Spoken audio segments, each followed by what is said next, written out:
I am Liu Nian. After a heartbreak, I entered a game to try to save my father and my cousin, but I ended up becoming the emperor of this small world, and now I possess the sacred body of dual cultivation. On a night, a young man walks down the street, sighing, reflecting on yet another failed job interview. He wonders when his life will finally take off. This young man is Liu Nian, the protagonist of this story. He is a university graduate and has already been rejected 18 times in job interviews.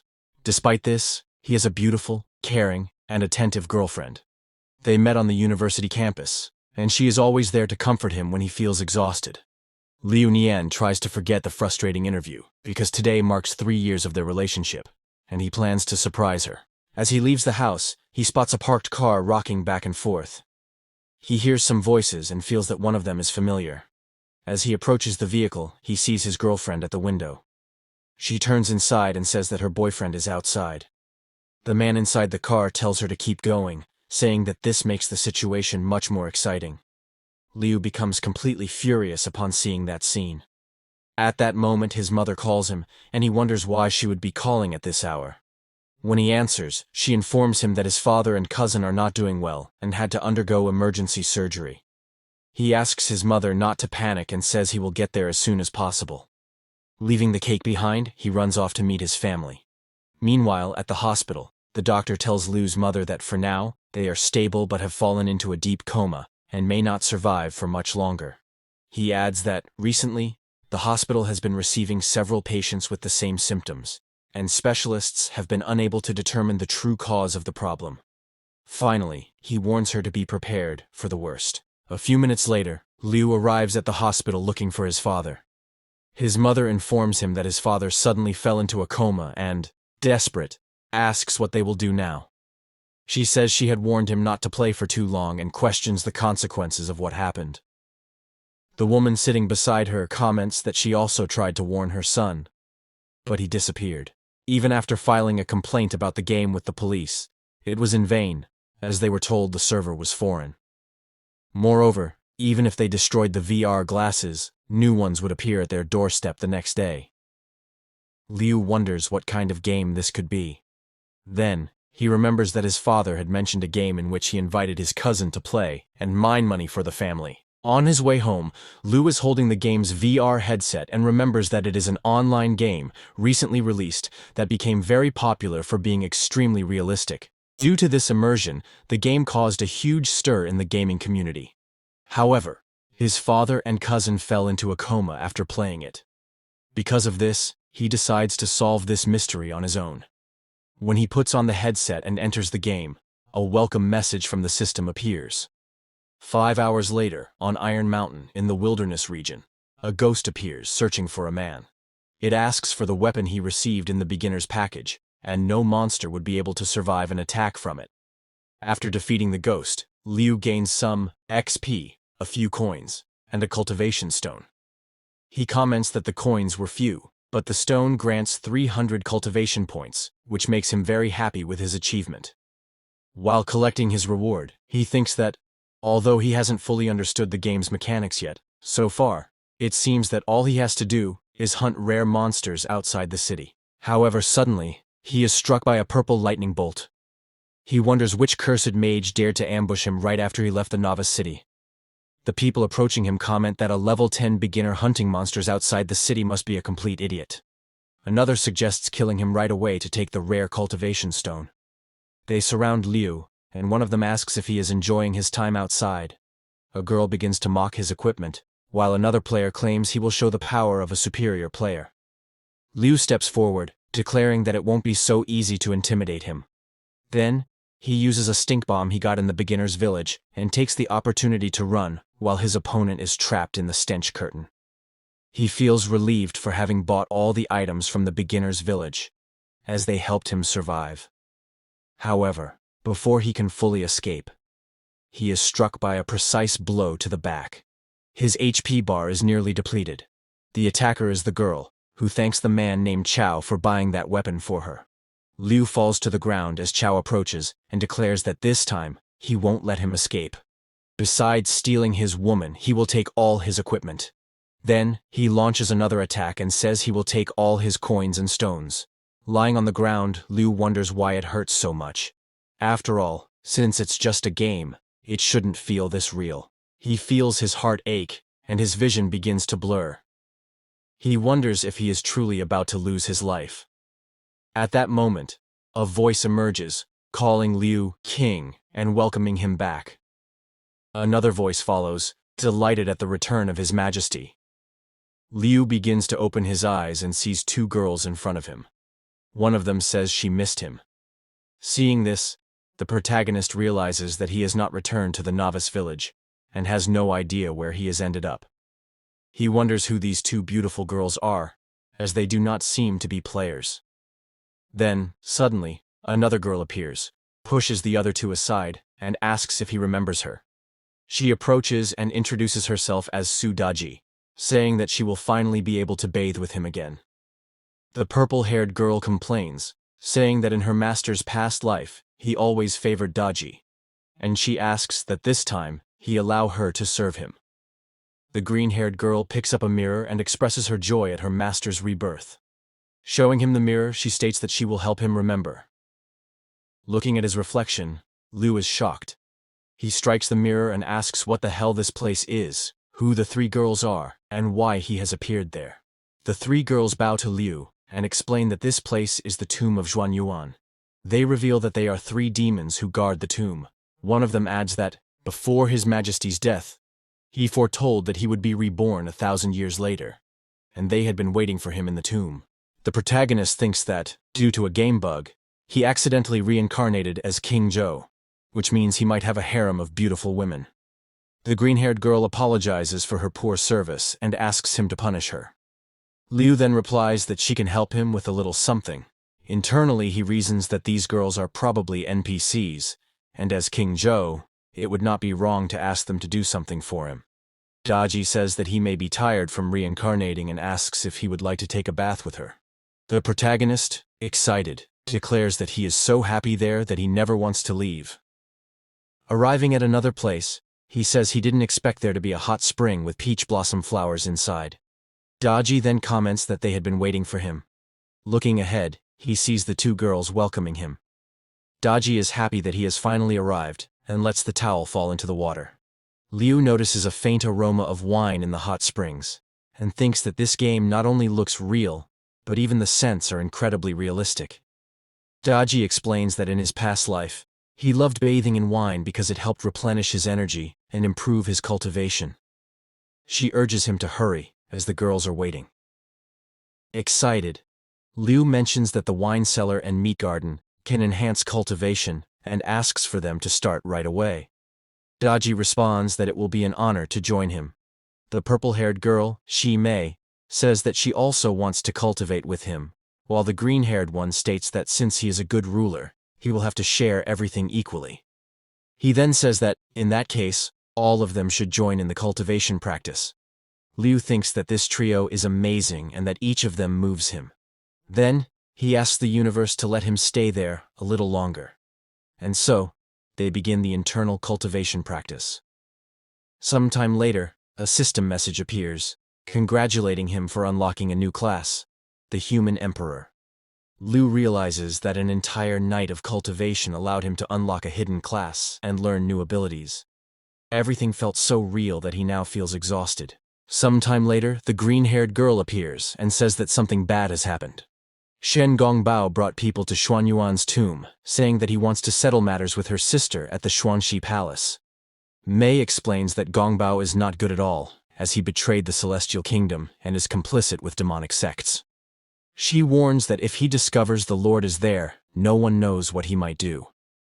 At that moment, Daji says she will use the concealment technique and asks him to wait until she returns from Zhuan Palace. The green-haired girl urges her to hurry there before that man becomes suspicious. Sometime later, at Zhuan Palace, Daji arrives at the place. Gongbao tells Daji that it has been a long time since he last saw her. Daji steps forward and states that the throne should belong to the king, demanding that he not cross that line. One of the guards intervenes, saying that a mere fox demon dares to attack the future king of the demonic world. Daji glares at him and attacks directly. The guard asks her to wait, not to be rash, and to listen to what Gongbao has to say. Daji stops and orders him to speak quickly. Gongbao stands up and remarks that the emperor's soul dissipated 1,000 years ago. Yet Daji is still so in love. He reflects that, even after all this time, her cultivation power has not diminished, and for this reason, he wishes to win her over. He then begins to explain that ever since the primordial Lord of Heaven and Jiang Ziya designed an online game and transported humans to a small world for training, talents have been selected to ascend to the celestial realm. Meanwhile, humans leave puppets in reality to continue their lives. Since this game contains many elements of popular games and is extremely realistic, more than 1 million players have started playing since its release. Gongbao reveals that he has learned that players can be reborn without damaging their real bodies. But due to a conspiracy, the game's mechanism was adjusted, connecting the demonic world to the small game world. Several demons began invading that world and disguising themselves to collect human essence. When this happens, the player's puppets fall into a coma. Zhang Bao reports that he has already made expeditions to this world, and that some humans who encountered the demons were drained. He suggests transporting more humans to this small world to harvest their essences. This way, they will gain more power, be able to break the barrier, and unify the 3 realms, making this goal attainable. The protagonist hears everything and is shocked to realize that it was not just a game. He understands that some NPCs in the game are actually real and disguised demons, leading him to suspect that his father and cousin may have encountered one of these fake NPCs. Gongbao then recalls that before dying, Emperor Xia told Daji that he would return after 1,000 years. He asks if there are any clues about this, and continues explaining that the essence of the human emperor is extremely precious. If they manage to devour his soul and essence, the cultivation of the demonic sect leader will increase significantly.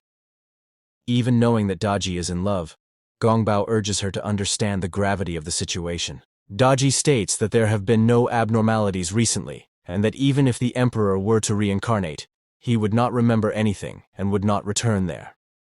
Gongbao tells her that the celestial realm has kept them trapped in that tomb for 1,000 years, and that if they help him find the emperor, he will ensure their freedom. He then takes his leave, stating that he will patrol some areas of the game map and will not waste any more time there. After Gongbao's departure, Daji returns to the tomb and frees the protagonist from his pendant. He declares that he must stop Gongbao, as thousands of people could die if he succeeds in his plans, and the demonic realm would invade the real world. Determined, he decides to use his human emperor cultivation to find his father, Jiang, and thwart the conspiracy. The young women kneel before him, vowing to protect and serve him until the end. Daji then reveals a seal and explains that it is an artifact that only those with the emperor's lineage can open, asking him to examine it.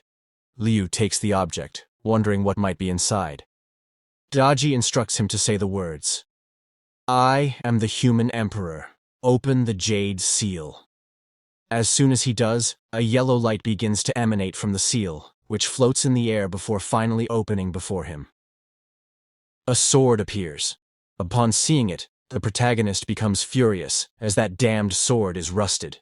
Shi Mei says that it seems to be the sword of the Phoenix King, which His Highness used to carry. She explains that the aura of the Phoenix Dragon's sword is fierce, capable of breaking through an army of 1,000,000 men, but it requires a large amount of rare materials to be activated. Shi Mei says she will send the list of materials to His Majesty later. Liu realizes that he won't be able to use the sword right now, and that he needs to kill some monsters to level up while he's still under the effect of a buff. Daji suddenly hugs him. Saddened, she asks if he's already leaving the tomb, as after such a long separation, she can't bear to be away from him again. Liu gently strokes her head and says that he will always return so he can cultivate internally with them, asking her to be a good girl. Daji replies that it's wonderful, as she will be able to serve the king once again. The protagonist tries to teleport to the novice village, but he is unable to. Shi Mei explains that the village is too far away, so using normal teleportation is not possible. He asks if he's trapped there, and how he's supposed to level up. His third consort explains that his jade seal has a teleportation function, and that all he needs to do is think of the place, and he will arrive at his destination. Liu then takes the seal in his hand and concentrates. A portal opens above him. His consorts bow and bid farewell to their lord. Finally, he returns to the village of novices. Tired, Liu says he'll try to kill some monsters later, but at that moment, a crowd of people runs toward him, saying that the world boss has appeared. Looking at them, the protagonist wonders what that could be. A girl yells for everyone to get out of the way. Liu looks up and sees a beautiful, angelic girl flying over him. She lands, stepping on a few men who get irritated by it. However, our beloved protagonist is mesmerized by the girl and remarks that she is very beautiful. He watches her from a distance and remembers that those wings were a super rare item that increased speed. Even though many spent a lot of money trying to get them, few ever succeeded. Sometime later, a group of people was attacking a ginseng tree which, when destroyed, would grant a ripened fruit that served as a precious material to enhance cultivation. Liu was observing from a distance. He thought that this boss likely dropped rare materials, but decided to wait for now. A girl appeared holding a sword and charged toward the tree, delivering several strikes. Even though she was 2 levels below that demon, she felt she could handle the situation. Watching from afar, Liu thought she was very skilled. However, a crack began to open behind Liu, and a root emerged from it, grabbing both of their feet and wrapping them together, trapping them against each other. At that moment, Liu panicked. After trying to hold her, he couldn't take it anymore. The girl then noticed something strange, and asked what that weapon was that he was hiding and pressing against her abdomen. Liu, stammering, said it wasn't what she thought. It was just because she had been moving too much and things had gotten awkward for him. At that moment, a few ginseng fruits appeared beside them. The girl thought they were going to explode, and she was right. The fruits exploded on top of Liu, melting her clothes. Trying to pull himself together, he asked her to think about the magical items they had, as a second wave of explosions was approaching. The girl replied that she had an item called Phoenix Feather, which could get them out of there, but she couldn't use it at that moment. Liu told her not to worry, that he knew how to activate it. However, he let himself be carried away by strong emotions, and commented that he was smelling something really good. Annoyed, the girl reminded him that the next wave of explosions was coming, and that this was definitely not the time to be thinking about things like that. The girl asks him to activate the item quickly. He pulls her necklace with his mouth and tells her to stop moving. Then, he manages to activate the phoenix quickly. The girl is impressed, as it would normally take time to activate. The phoenix directly attacks the ginseng tree, and they manage to break free. The other people are somewhat upset, partly because the protagonist is siding with the girl, and partly because they find the power gap between paying and non-paying players in the game unfair. At that moment, the ginseng tree returns to its mutant form. The protagonist tells the girl not to worry, that he will take care of it. The men around them mock the protagonist, who is only level 9 and wants to face the boss alone. Hearing the comments, the girl remembers that her items are stored in the city warehouse and thinks that if things go wrong, she'll retreat. Even if it's embarrassing, it's better than dying and losing her gear. With the phoenix necklace in his mouth, the protagonist smiles and then jumps at the tree, activating the phoenix once again. The creature attacks the tree again. The surrounding people are completely shocked, while the phoenix continues to burn the demonic tree. The protagonist returns to the ground, being watched from afar by the girl, and manages to defeat the ginseng tree. Everyone is amazed by the power of that magical item. Then, a system message appears, congratulating Liu Nian for successfully defeating the ginseng tree. In addition to receiving rewards, he levels up from 9 to 12. The girl is fascinated. He used the phoenix 3 times in a row. Those 2 traders watch Liu from a distance, and Chao comments that Liu has many treasures and that they should find a way to rob him later. People around the protagonist become euphoric. The girl hears someone say there's something hidden in his mouth, something that could instantly activate magical items. She then thinks that might really be the secret behind his power. At that moment, the protagonist is looking at the phoenix item in his hand, until it breaks. Liu panics, knowing that item was worth the equivalent of a house in the city. The girls start running toward him, calling him a hero and wanting to be with him. But the girl thinks that if she kisses him, she'll find out his secret, because she believes he won't be able to resist. She starts running toward him, knocking down all the other girls in her way. As she gets close, Before he can say anything, she kisses him, leaving the protagonist completely confused. They kiss for so long that they end up lying on the ground naturally. The girl realizes she didn't find anything, and the protagonist, gasping for air, says he was just going to tell her he broke her phoenix necklace. The girl gets up and replies that it was only 3 million. She explains that since he blocked the explosion earlier, his gear was damaged. She invites him to go to the Manhwa Tower auction house to take a look. The protagonist, shocked, says the things there are way too expensive. She grabs his hand and says it's just a thank you, and that now they should go to her apartment to change clothes. In truth, the girl is fuming. She lost her first kiss and didn't discover anything. She's not going to let it slide and is determined to search him thoroughly. She then thinks, with determination, tonight I'll take everything from him.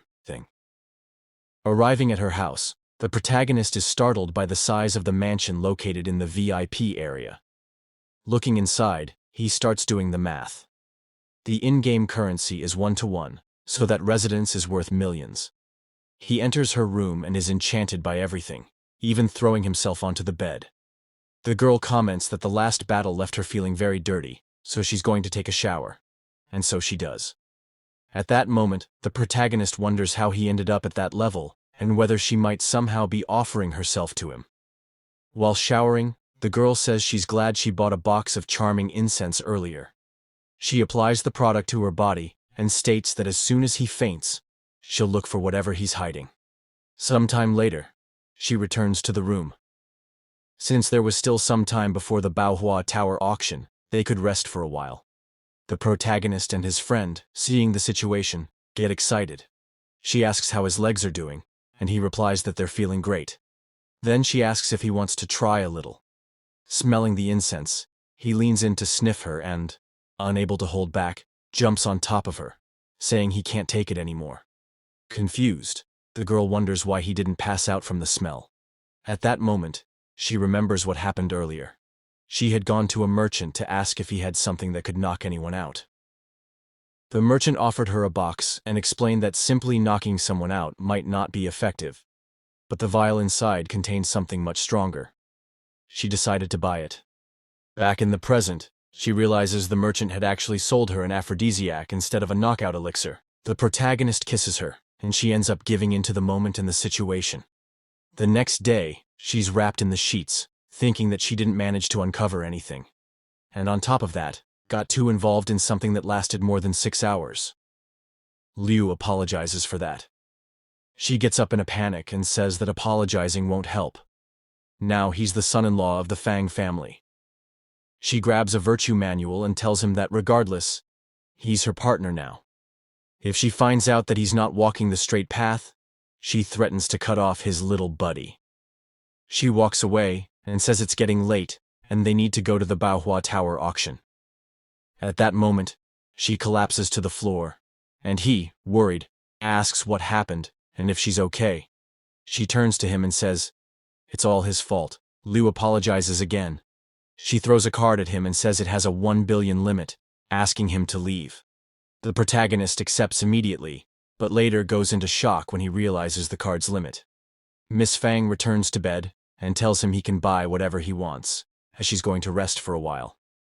As he gets ready, the protagonist thinks he doesn't like depending on anyone, but for the sake of his father's safety, he'll accept it for now. Lying in bed, Miss Fang reflects that the night was very good, that Liu is a strong man, and if he trains a bit, he'll become a great asset to the Fang family. Sometime later, upon arriving at Manhwa Tower, Liu thinks to himself that just the entry fee is 1 million. He wonders if this is the world of big spenders. At that moment, he notices someone familiar nearby. It's his ex-girlfriend, together with her current partner. Chow asks why a beggar is trying to enter the auction. The trader mocks the protagonist and says she was very lucky to have chosen Brother Chow. Otherwise, her life would be a mess. The protagonist calls them a despicable couple and says he'll show them what true wealth looks like today. A receptionist asks if he wants to participate in the auction and informs him that, in order to do so, he must prove he has a fortune exceeding 10 million. At that moment, the protagonist thinks that he will indeed have to use Feng Xie's money. but decides he will repay her for it later. The traitorous couple starts laughing at the protagonist. Chao declares that if Liu has the money to enter the auction, he will live-stream himself eating feces. The girl, laughing, says she knows just how poor he is, which makes the people around them start mocking the protagonist. However, he pulls out the card he received from Feng Qier, leaving everyone around stunned, as it takes more than 100 million in spending to possess such a card. The couple suspects the card is fake, and asks security to check it thoroughly. The guard approaches the protagonist and warns that, if the card is fake, he will suffer the consequences. But when the card is scanned, it is instantly approved. The guard returns to the entrance and informs the protagonist that he is welcome in the VIP area. The guard turns to the two traitors and tells them not to cause a scene, and if they must eat feces, to do it near the local chemical toilet. The two are left speechless, while the people around laugh at them. Even so, they stand up and walk toward the auction entrance. Chao claims that Liu will pay for making them go through such humiliation, but they are stopped as the entrance is exclusive to VIPs, and they only have a standard gold card. Chao glances to the side, sees the size of the line, and thinks it's the worst day of his life. The girl is furious that Chao couldn't get into the VIP area with her, and having been humiliated by Liu, decides she needs to find someone much richer. Sometime later, inside the auction room, Liu is seated, reflecting on the rumors he heard about treasures and cultivation techniques often auctioned there. Meanwhile, Chao watches the protagonist from a distance and assumes he must have stolen or obtained that card illegally. At that moment, the Madame of Baohua Tower asks for everyone's attention and announces the beginning of the session. She presents the first item, an ice jade incense, a high-level artifact refined with essences from various rare fragrances. When used in battle, it restores 50% of the user's health. The starting bid is 1 million, with minimum increments of 100,000. Several bids begin.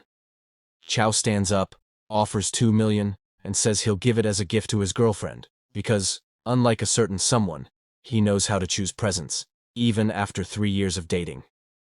Smiling, he mentally challenges the protagonist. Liu raises his paddle and offers 4 million. People around say the item isn't worth that much, as it's just a support artifact.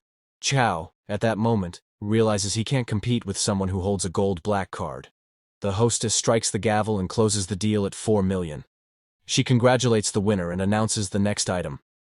Upon receiving the incense, the protagonist thinks it could save lives and is therefore worth every penny. The girl, now intrigued, wonders if Liu was provoked by Chao's words, and if so, she won't turn him down. The following rounds go by without any particularly special items, just as the protagonist suspected. Then comes the final round, featuring an item called the 9 Luminaria's Azure Dragon Cloak. The protagonist gets excited upon seeing it. The hostess explains that the item is made with the finest golden thread, imbued with the essence of dragon bones, and grants exceptional physical and magical attack and defense, turning its wearer into a walking powerhouse. The starting bid is 3 million, with minimum increments of 100,000. Everyone in the room shows great interest. Chao stands and places a bid. The girl praises him, while he only wonders what the protagonist will do next. Liu stands and announces a bid of 10 million. Everyone is shocked by the amount, with many reacting in frustration or anger. The hostess becomes interested in Liu, as she didn't expect to see such a big spender at a regular auction. She says she won't let him slip away, and finalizes the sale at 10 million. The protagonist turns to Chao and says, "This is what it means to be truly rich, and you're not even close to my level." Liu then decides that everyone who insulted him will pay. The traitor, realizing the situation, begins to think of a way to get close to Liu again, and decides that she will return to him. The protagonist arrived at the locker room of Baohua Tower. He felt very good in his new outfit, until his ex-girlfriend appeared at the door, saying she had made a mistake and wanted a second chance. Smiling, the protagonist asked if she wasn't with Jin Chao now, and why she was crawling back to him. The girl approached, apologized, and said she had made a mistake. Since they had not celebrated their 3-year dating anniversary, she intended to make it up to him that night. Looking at that viper, the protagonist thought that, at this point, she meant nothing to him anymore, and he had already seen far better. He then recalled his beautiful consorts. Rejecting the woman, The protagonist said that during their 3-year relationship, she had never wanted to do anything, claiming it would only happen after marriage. But with Jin Chao, it had been different. At that moment, someone arrived at the locker room door and asked why there was so much noise. Liu was surprised to see that it was the madam of Baohua Tower. She approached and asked if he had some time to talk that night. Avoiding looking directly into her eyes, the protagonist grew excited at the proposal. Meanwhile, his ex, fallen to the ground, watched the two of them. The madam then kicked the traitor, saying that a mediocre person like her should be content with cleaning the tower's bathrooms. Chao arrived at that moment, accusing the protagonist of being a fraud and bringing some guards with him. The men asked Liu to cooperate with the investigation and hand over his card so they could verify the account. Liu handed over the card, but mentally called out to Miss Fang, asking her to save him from any trouble. The pair of traitors gathered again and began mocking the protagonist. However, the guard announced that the card had been verified and was indeed registered in Mr. Liu's name. The protagonist felt relieved, mentally thanking Miss Fang for changing the account information just in time. Before leaving, the guard warned Chao that if he continued slandering others, he would be sent for interrogation. Irritated, Chao turned to Liu and asked how a rat like him could have obtained such a card and what trick he had used. Laughing, Liu replied that he loved seeing Chao so angry. Furious, Chao drew his sword, saying he would eliminate Liu. Confident, the protagonist challenged him, saying he wanted to test his new outfit. However, the lady of the tower struck Chao with her fan and stated that it was enough, threatening to eliminate him if he insisted on fighting inside Baohua Tower. Beaten, Chao realized it was better not to mess with her. As he and the ex-girlfriend reached the door, before they could say anything else, the lady of the tower kicked them out. Turning to the protagonist, the lady of the tower said he now owed her a favor and asked how he intended to repay her. Liu thanked her for the help and offered to buy her dinner. She refused, saying that dinner was not necessary, and suggested he come to her room to talk a little. Liu, remembering he had just spent the previous night with Fang Qier and fearing he would be exhausted, hesitated, asking if that wouldn't be inappropriate, as she seemed to be a married woman. Sadly, she asked if he was suggesting she was too old. Approaching him, she claimed to have far more skills than any younger woman. Whispering something in his ear, she left the protagonist desperate to escape, claiming he had something urgent to resolve. However, she stopped him, asked him to listen, and then pulled him into a kiss. While kissing him, she thinks she heard that he might have something hidden in his mouth, and she wants to search for it herself. She tastes the same flavor as her older sister, but wonders if her sister had not been sealed in the tomb of Xuanyuan. Then she thinks, if there's a trace in the mouth, there must be one elsewhere too. She kneels down and tells the protagonist that she will help him relax a little. She realizes it is indeed the taste of her older sister, as well as that of Sister Hu and Sister Wang. At that moment, the protagonist wonders if this is how the rich live. The young woman questions who else, besides Emperor Xin, could have had the services of her sisters. She had heard that Emperor Xin once worked at the Celestial Marriage Registration Office, but was demoted to the human realm for frequently missing work. The protagonist, feeling extremely hot and unable to hold back any longer, ends up setting off fireworks. The girl stands up and asks how it was for him, and trembling, Liu responds that it was incredible, absolutely fantastic. She then offers him a cell phone, saying that since he is new there, he might not yet have a way to communicate, and now he would have her contact. If he needed anything, he could call her, as Qingzhuya would always be available for him. The protagonist becomes excited upon realizing that in that world there were also cell phones, as he thought everyone still used talismans to communicate. Smiling, she says that Liu is funny, because using talismans was something from ancient times. Nowadays, people use cell phones for distant calls and telepathy for close-range communication. She hugs Liu and asks if he would like her to teach him telepathy. Suddenly, a light appears in front of Liu. It is the Emperor's jade seal, making Ya certain that he must be the reincarnation of Emperor Xin. At that moment, she gives him a storage ring and explains that leaving a cell phone exposed could cause trouble. But with the ring, he could store it safely. He thanks her, and she responds that it's no problem. However, she then remembers her sister, who has been trapped for 1,000 years, and how her family had faced difficult times since then. The protagonist wonders if Ya might be working with Shen Gongbao, but the girl tells him to relax, as she would not betray him. The protagonist is surprised to realize that she was able to read his mind.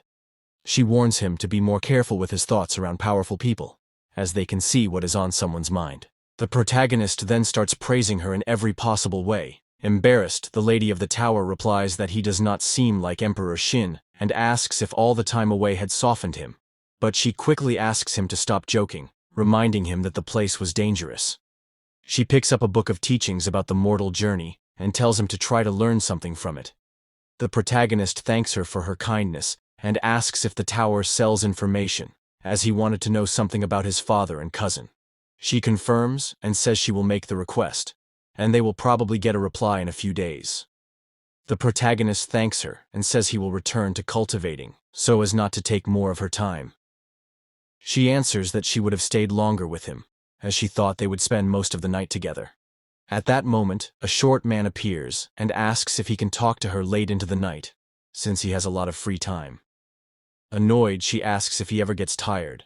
The man insists, offering her his great-grandfather's treasure in exchange for her company. Irritated, she spits something into the man's mouth, who comments that the taste was a bit salty that day and asks if she is feeling well. Furious, she yells at him to leave, while in the background, the protagonist recognizes his little ones in the man's mouth.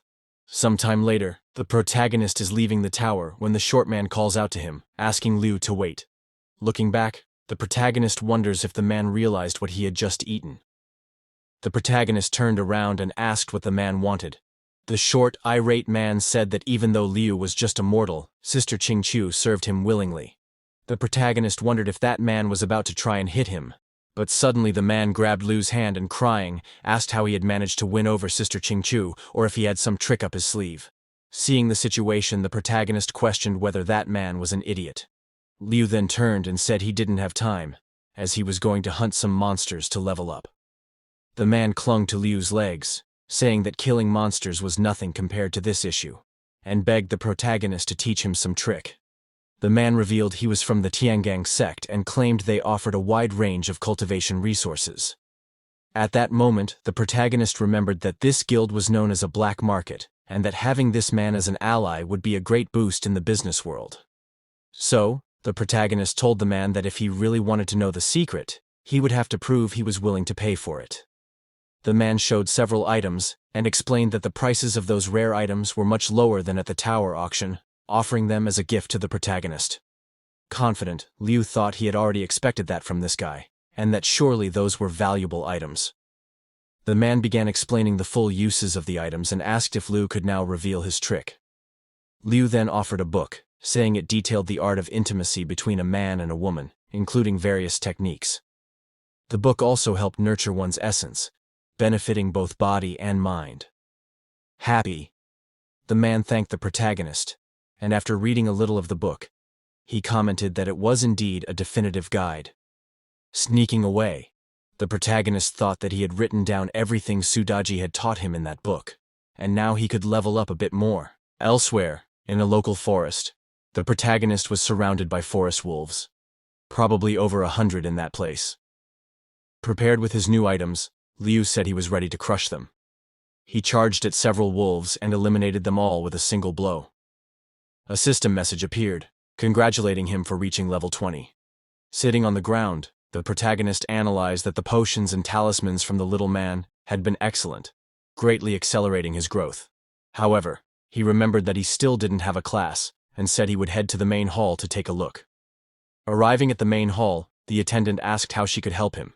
He replied that he had reached level 20, and asked if she could assist him in changing his class to warrior. The girl tried, but failed. The protagonist then asked if he could change to swordsman, but again it failed.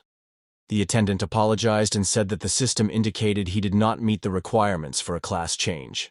Desperate, the protagonist said that this was ridiculous, and asked why. Leaving the place, he wondered if it had something to do with his identity as an emperor. He then decided to return and ask Su Daji about the situation. Returning to the tomb, he noticed that his emperor form had reappeared. When Daji saw him arriving, She ran to him and said she had missed him. Liu replied that his boost was almost over and that he had returned to recharge it. He asked why he couldn't change his class. Daji explained that because of his imperial bloodline, he could not be compared to mere commoners. She then said that she would prepare a spiritual fruit, which had the power to raise his limits.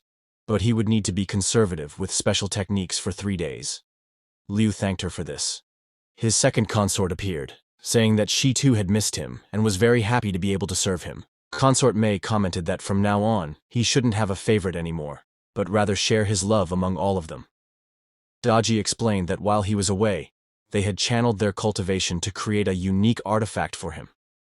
The protagonist became excited upon hearing this, and Daji asked him to follow her. The protagonist then came across a radiant red bed. Daji said that this artifact would make his cultivation twice as fast. Embarrassed, Liu said that this must truly be a precious treasure. The girls then climbed onto the bed and asked what he was waiting for to start cultivating. A long time has passed in cultivation, and a new disciple has been introduced. The disciple's name is Niu. She bows and says she is happy to meet the king. But at that moment, his phone starts ringing. The lady of the Baohua Tower was calling. She informs him that she has just received news of someone who was found collapsed near a pool, and everything indicates that it's his cousin. She warns him that the area is inhabited by strange monsters and that he needs to be careful. The protagonist thanks them and says he didn't expect news about his cousin so soon. He then grabs the artifact and quickly teleports away. Elsewhere, in the Tiwei Mountains, at Bibo Pool, the protagonist arrives and sees a great commotion ahead of him. One of the men says there's a rumor about a precious treasure in that area and demands that the fish NPC hand over the treasures. Crying, the fish man says he's just a simple NPC and asks how he could possibly drop items and rare treasures. The protagonist, noticing a strong resemblance between the catfish NPC and his cousin, wonders if it could actually be him or not. He then says, "Hey cousin." The fish NPC rushes toward the protagonist, grabs his legs, and crying, asks if he's really Liu Nian. The trader couple starts laughing at the situation, because the fish NPC called the protagonist Big Cousin. Liu wonders why those two are always everywhere, but he ignores them and explains the situation to his cousin, along with the reason he entered the game. He asks where his father is. The cousin explains that he and the uncle fought some monsters until they reached level 20. But when they tried to change classes, something went wrong. Liu's father's transfer was successful, but he ended up being sent to Bibo Pool. The system said he is the reincarnation of Benpo Ben. Crying, the cousin begs Liu to save him. He explains that those people imprisoned him there and force him to play with the fish every day. Then, he suddenly stops speaking, frightened, and tells the protagonist to run. Something begins to rise from the water. It's a level 25 regional Hydra Dragon boss. The people nearby get excited to take down the regional boss. The protagonist, looking at the monster, says that originally, there wasn't supposed to be a Hydra there, and then he can only think of one thing. That monster must be from Shen Gongbao's group, which would be very dangerous. The people start advancing, and the Hydra boss stares them down, and, with a single blow, sends everyone flying. The protagonist's ex is shocked by the boss's power. After all, it was only supposed to be a mere level 25. The boss raises one of his hands and begins to drain the essence of everyone around. Laughing, he says that he was suppressed for 1,000 years, and that his strength was drastically reduced. With this essence, he will be able to regain his power. He continues absorbing everyone's essence until they are reduced to mere dry husks. He then orders his subordinates to capture the others and take them to his cave. His minions charge toward Liu and the others. The protagonist quickly grabs a scroll and activates 2 talismans to launch an attack. The scrolls envelop the attackers, who are eliminated within seconds. Liu turns to his cousin and asks him to pretend he's attacking the protagonist so he can escape. He promises he'll find a way to return and save him. The cousin agrees, and they begin to stage a fight. He shouts to the others that the credit is his for capturing the enemy. The protagonist's ex, in despair, asks how they're going to get out of that situation. Chao responds that he bought an electric fire cannon, and if his melee attacks don't work, he'll use it. He then draws the cannon and says he'll attack the boss directly. He does so, landing a direct hit, which causes everyone nearby to celebrate. Meanwhile, the protagonist and his cousin continue pretending to fight. Chow laughs, but the boss approaches him. Enraged, the Hydra declares that the attack failed. Chow looks up in fear, and the Hydra casts a spell on him, turning him into a girl. Confused, he doesn't understand why he was transformed. The boss says that his subordinates have been working too hard, and this would make things more interesting for them. The minions, excited, thank their leader for the great gift. Surrounded, Chow shouts for the monsters to back off, insisting that even though he's been turned into a woman, he's still a man. One of the monsters replies that some fish species can change from male to female, so it's fine. The protagonist's ex, seeing her current partner in that situation, wonders why they're going through all this, and remarks that she's never heard of such a mechanic in the game. The protagonist and his cousin even start to feel sorry for the two.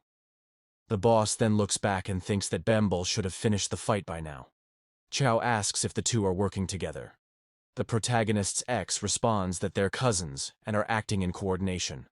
The boss then turns to them and unleashes a powerful attack. The protagonist tries to defend himself, but is thrown backward. His HP drops to 0 at that moment, and he realizes that even with that gear set, he could barely withstand the blow. If he gets hit again, he certainly won't survive. So he uses the ice incense he bought at the Baohua Tower auction, which rapidly restores HP. Even at the risk of having his identity exposed, he uses the king's treasure to attempt a teleport, knowing that if he doesn't get out of there, he'll die. He desperately wanted to take his cousin with him. The Hydra monster realizes that this is Emperor Shin, and casts a spell to cancel the protagonist's teleportation. Liu, seeing this, thinks that it's all over. We'll continue in the next chapter. For more videos like this, subscribe to the channel and turn on notifications. See you next time.